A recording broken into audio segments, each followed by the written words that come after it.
नमस्कार आप सभी का स्वागत है हमारे चैनल MJT टीवी के अंदर। और आज हमारे साथ हैं हेवंस किचन के मालिक श्री मयंक चावला। नमस्कार। नमस्कार अर्जुन जी। मयंक चावला जी, मैं आपसे कुछ सवाल जानना चाहता हूँ। बिल्कुल। आज के समय में उपभोक्तावाद बहुत आ गया है, मीडिया आ गया है, और कहीं ना कहीं मुझे ऐसा भी लगता है कि मीडिया के ही कारण बिजनेसेस और व्यवसाय आज हमारे देश में बहुत चल रहे हैं। आप मुझे बताइए, जो उपभोक्तावाद का जो एक नकारात्मक इम्पैक्ट आया है समाज के ऊपर, व्यवसाय है, इनका जो एक पॉजिटिव इम्पैक्ट आया है, क्या नेगेटिव इम्पैक्ट ज्यादा है या पॉजिटिव इम्पैक्ट ज्यादा है? अर्जुन जी, सबसे पहले तो अगर आप बात करें एक एंटरप्रेन्योर की या फिर एक बिजनेस, अगर आप इसे सोसाइटल मोरल वैल्यू से देखना चाह रहे हैं तो हाँ, इसका नेगेटिव इम्पैक्ट यही है कि बहुत सारी क्रीम्स लड़कों के लिए फेयर एंड हैंडसम है और लड़कों के लिए फेयर एंड लवली, या फिर कि ये क्रीम आप लगाइए आप गोरे हो जाएंगे, या फिर ये दवाई आप खाएं आप पतले हो जाएंगे। ये कहीं ना कहीं सोसाइटल मोरल वैल्यूज़ के हिसाब से तो काफ़ी ज़्यादा नेगेटिव इम्पैक्ट करती है कि आप किसी भी पर्सनैलिटी को डिफेम कर रहे हैं, किसी के क्या नाम है को बॉडी शेम कर रहे हैं, उसको कलर के बेस पे रेशियल डिस्क्रिमिनेशन कर रहे हैं। लेकिन अगर आप बात करी जाए बिजनेस की, तो हाँ, बिजनेस के पार्ट होते हैं। अगर आप कनेक्ट कर रहे हैं बिजनेस और मीडिया, तो कोई भी एक बिजनेस आज के समय में ग्रोथ तभी करेगा अगर उसका PR यानी पब्लिक रिलेशंस और एडवर्टाइजिंग अच्छी होगी। अगर उसकी एडवर्टाइजिंग अच्छी होगी, लोग उसकी तरफ अट्रैक्ट होंगे, लोगों को खुद में वो कमी लगेगी जो उस प्रोडक्ट में वो अच्छाई होगी, कि हाँ हमने ये कमी है उस प्रोडक्ट में वो अच्छाई, अगर हम उसको अडेप्ट करेंगे यानी हमारे एक फेशियल ग्लो आएगा, हमारा बॉडी चमक के दिखेगी, हम और ज़्यादा स्मार्ट दिखेंगे, और ऐसे ही कोई भी बिजनेसमैन ग्रो कर पाएगा और अपना प्रॉफिट मैक्सिमाइज कर पाएगा। तो मयंक जी, समाज की साइड से और भी कई सारे ऐसे सवाल आते हैं कि जब मीडिया नहीं था तब भी विज्ञापन था, आज मीडिया है तब भी विज्ञापन। जब मीडिया नहीं था तब विज्ञापन पर ज्यादा खर्चा होता था, या फिर आज मीडिया है तब विज्ञापन पर खर्चा ज्यादा हो रहा है? आपका क्या मानना है? अर्जुन जी, अगर बात करी जाए मीडिया में विज्ञापन के खर्चे के बारे में, तो अगर आप 9वीं 10वीं की किताबें देखेंगे, उसमें एक चैप्टर था जहाँ पर ओल्ड प्रिंट एडवर्टाइजमेंट्स के बारे में बात करी गई थी। जब हमारा देश आज़ादी में नहीं था, आज़ादी से पहले की बात करी जाए, उस टाइम पे लोगों की मोरल वैल्यू ज़्यादा थी, लोग भगवानों में ज़्यादा विश्वास रखते थे, और जो फॉरेनर्स थे, जिन्होंने क्या नाम है ब्रिटिशर्स थे जो हमारे देश पर राज करते थे, उन्होंने अपने प्रोडक्ट्स हमारे भगवानों से कनेक्ट करके हमारी ही प्रिंट मीडिया में एडवर्टाइज करी, जैसे भगवान साबुन, विष्णु सोप या फिर लक्ष्मी ज्वेलरी, ऐसे इनको विज्ञापन में करा गया। प्रिंट मीडिया उस टाइम पर टॉप पे था, और आज के समय में न्यू मीडिया एक अलग ही राइज पर है, जिस वजह से विज्ञापन का जो खर्चा था, हमारे ख्याल से विज्ञापन का खर्चा दोनों ही बारी में, दोनों ही जनरेशन्स में इक्वल रहा है। बल्कि आज के समय में एक यंग एंटरप्रेन्योर, एक नया स्टार्टअप करने वाला व्यक्ति और ज़्यादा कम खर्चे में अपना विज्ञापन कर सकता है, क्योंकि हमारे पास मीडिया में सोशल मीडिया का भी माध्यम है, जहाँ पर हम लोग कोई भी फीस ना देते हुए अपना पेज बना सकते हैं, अपने फॉलोअर्स इंक्रीज कर सकते हैं, और वहाँ पर हम लोग कोई भी क्या नाम है अमाउंट किसी को भी, मेटा को या फिर किसी भी कंपनी को ना पे करते हुए हमारा प्रोडक्ट वहीं पे एडवर्टाइज कर सकते हैं,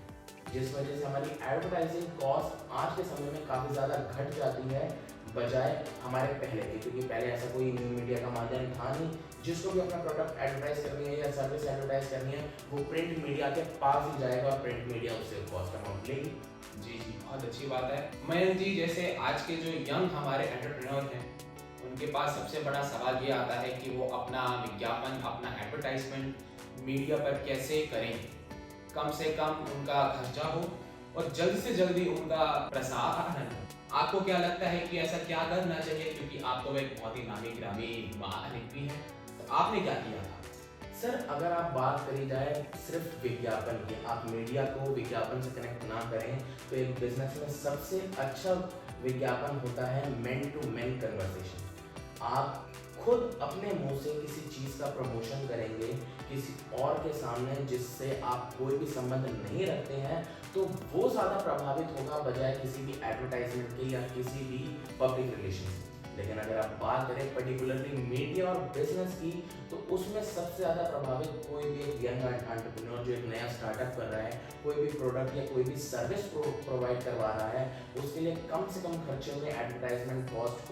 हो सकती है सोशल मीडिया के द्वारा। आप फेसबुक यूज़ कीजिए, इंस्टाग्राम यूज़ कीजिए, ट्विटर यूज़ कीजिए, लिंक्डइन यूज़ कीजिए, व्हाट्सएप पे अपना एक ग्रुप बनाइए और वहाँ पर जस्ट एक बेसिक एडिटिंग स्किल्स के साथ किसी भी एडिटिंग ऐप पर आप अपना पोस्टर बनाइए, थोड़ा सा खर्चा करके अपने नियर बाय जहाँ पर भी आपका वो बिजनेस सेटअप है, जहाँ पे भी आपका हेडक्वार्टर्स है या जहाँ पे भी आपने छोटा सा स्टार्टअप करवाया है, नियर बाय वो पोस्टर्स लगवाइए, पैम्पलेट्स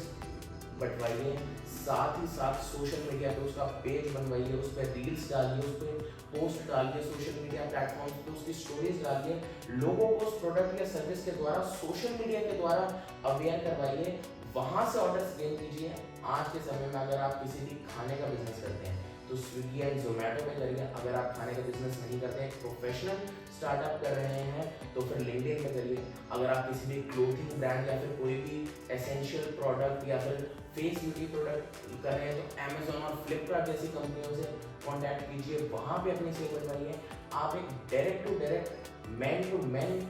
सेल से ज़्यादा तो आप मैन टू ऑनलाइन सेल ज़्यादा करवा सकते हैं। यंग एंटरप्रेन्योर एक नया स्टार्टअप क्रिएट कर रहे हैं, मेरे हिसाब से तो उसको यही एडवाइस मैं दूँगा। जी मयंक जी, आज का मेरा आखिरी सवाल है आपसे, आज तो मैं ज़्यादा वक्त नहीं लूँगा। अभी कुछ सालों पहले ही एक सत्यम स्कैम हुआ था, उसके अंदर एक सत्यम साहब थे, उन्होंने मीडिया के ऊपर अपनी कंपनी को बहुत ही ज़्यादा अच्छा दिखाया जो कि नहीं था। उन्होंने ये दिखाया कि उनकी कंपनी को बहुत प्रॉफिट्स हो रहे हैं, वो बहुत कमा रहे हैं और जिससे हमारे भारत की जनता ने उनकी कंपनी में बहुत सारे पैसे डाल दिए, उनके शेयर ले लिए, लेकिन आखिर में जाकर पता लगा कि ऐसा कुछ नहीं है और सबके पैसे डूब गए। मयंक जी, मैं जानना चाहता हूँ, ये जो मीडिया के थ्रू हम लोग दिखाते हैं, हम लोग नकली विज्ञापन कर देते हैं जो कि नहीं होना चाहिए, जिनसे कईयों का पैसा डूब भी जाता है, आपको क्या लगता है कि क्या पैसा कमाना मेन है या फिर सही विज्ञापन देना सही है? आपका क्या मानना है एज एन बिजनेसमैन?